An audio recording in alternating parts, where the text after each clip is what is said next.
গেছি কেনাকাটা করার জন্য, আসলাম, আসে আমি গেট খুললাম, তো আমার ওই যে গোল ইয়া থাকে ওটা ঘুরাইলে গেটটা খুলে যায়, তো খুলতেছে না।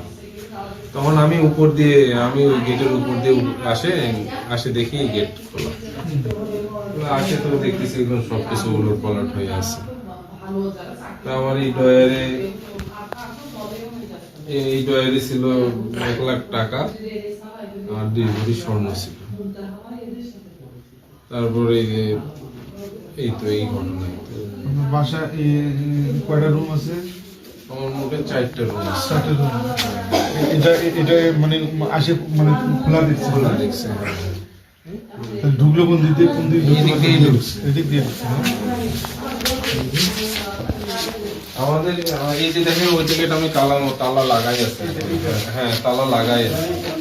ভিতরটা তো আপনি ইউজ করেছেন না? হ্যাঁ, অন্য কোনো জয়েন্ট ফ্যামিলি নেই। জয়েন্ট ফ্যামিলি নেই। আর এটা গেট? এটা গেটের বাইরে তালা মারি দিয়ে চলে গেছে। মানে এটা কিন্তু তালা, এটাও উপরে কে থাকে? উপরে কেউ নেই, উপরে মানে এই বাসার মধ্যে শুধু আপনি আপনার ফ্যামিলি? আমি এখানে। আপনারা কেউ ছিলেন না? না, কেউ ছিল না। কখন বের হয়ে গেছিলেন আপনারা? বিকেল 5টায়। বিকেল 5টায়। কখন আসছেন? 10টার দিকে আসলো। 10টার দিকে। ওই রুমটা ইয়া করছে।